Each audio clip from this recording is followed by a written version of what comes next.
here is my take on cleansing. Now, in very Wiccan fashion, I'm going to break this down into 4 parts. Cleansing your body, cleansing your mind, cleansing your ritual space, and cleansing your ritual tools. If you get all these things together, then you've got a pretty good clearing out of you know, all energies that are not there to belong in the ritual, and you can start from fresh. So the first thing I'd like to talk about is cleansing your body. Now, a lot of times, you know, us busy pagans and Wiccans, you know, have jobs, especially odd hours and things like that. And when you have time to do a ritual, you know, you don't always have time to do it on your day off or whatever. So you get home from work, it's best to take some sort of salt bath. You know, sea salt's best. There's other things that you can use, but sea salt's pretty easy because you can pick it up at the grocery store. So if time is willing and you have a bathtub, you know, some people have dinky apartments with stand-up showers, which you can take a shower too. In fact, there's plenty of different types of scented soaps and things that you can use that aid to cleansing energy.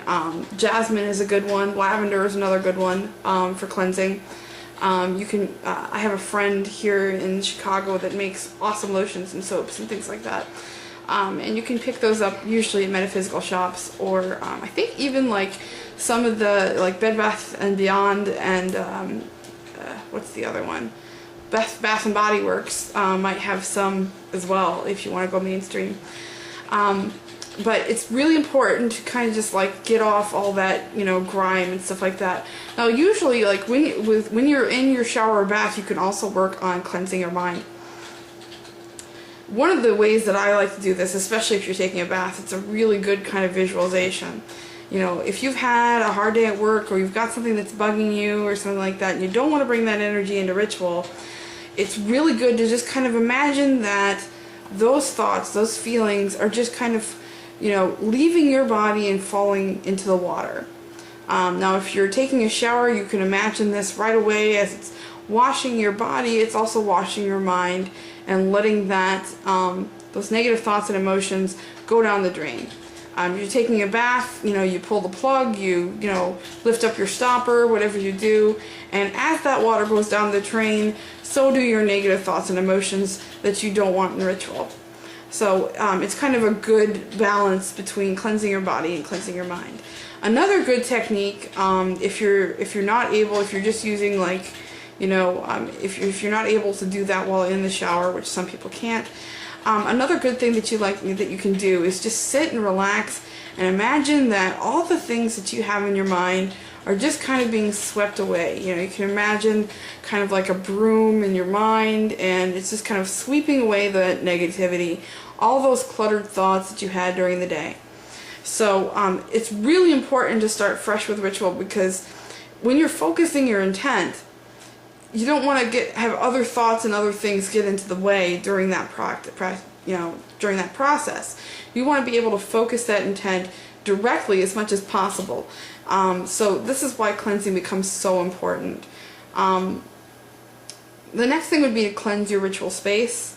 Most people have altars or designated sacred spaces that they use for ritual. Not everybody has that opportunity, and you don't need a specific space, but it does help, I think, with concentration. So if you have a specific space that you can use every time for ritual, I do recommend that, but like I said, it is not necessary.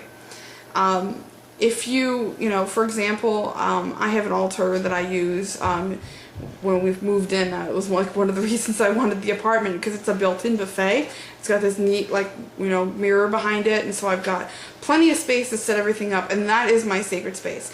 Nothing else goes on that altar except things that I'm going to use for ritual, and that's really nice. So if you don't have an actual specific space to do that, you want to make sure that you clear your ritual space of things that you're not going to use during ritual. So if you've got, you know, other things in there, just clean it all out, and the only things that you'll have are the tools and things necessary for your ritual. Other than that, clear everything out of the area. You know, you're going to want your basic necessities within your ritual space, and that's it.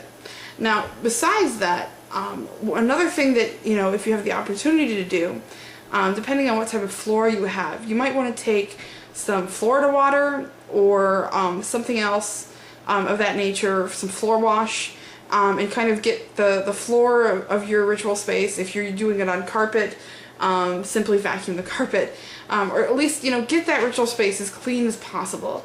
You know, if you know, some people have, especially in the summertime, if you're doing it outside, a lot of people don't like bugs flying into their ritual space. I suggest some of those citronella torches if you're doing it outside, because it really does kind of help deter the bugs from your ritual space, so that those people who aren't too fond of bugs and mosquitoes don't get their energy you know, swayed during ritual and things like that. So there's little steps that you can do to just kind of make sure that your ritual space is as free of distractions as possible. That's like your main goal, to make sure that you're not distracted by anything else during your ritual.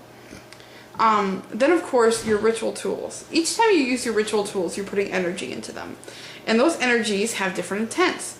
So for example, if you did a job spell earlier in the month, you know, and then you want to do like a binding spell or something like that, you're going to want to make sure to cleanse out that energy from before in order to use them again. Now a lot of people do this right after they use their ritual tools. I suggest doing it right before you're going to do your next ritual, because that way nothing else has gotten in the way, you know, of you and your, you know, energy of your tools. You know, that's especially if you don't do rituals that often. Other things can creep in, so to speak. Make sure that your tools are cleansed. Moon water is great for this. Florida water, again, is pretty good for that. Florida water, by the way, most grocery stores around here carry it.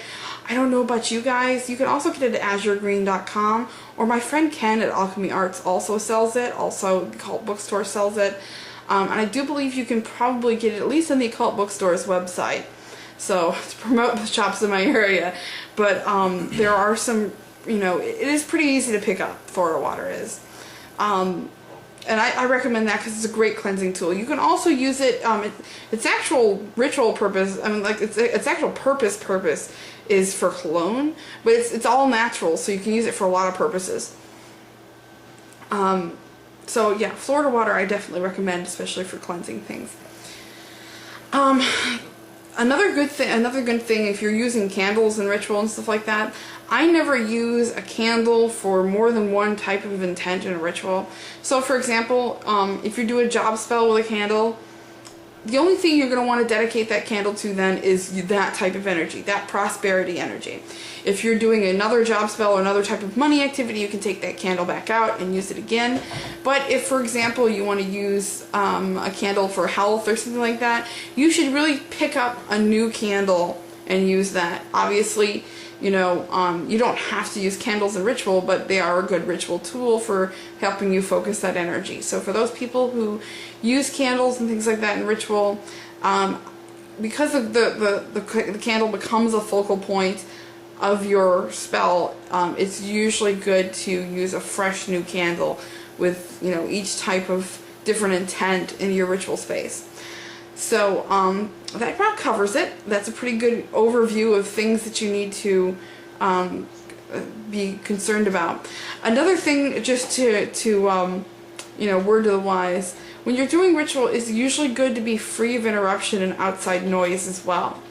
So if at all possible, do your rituals either when everybody else is asleep or when no one else is home and you're not going to get distracted by outside noises.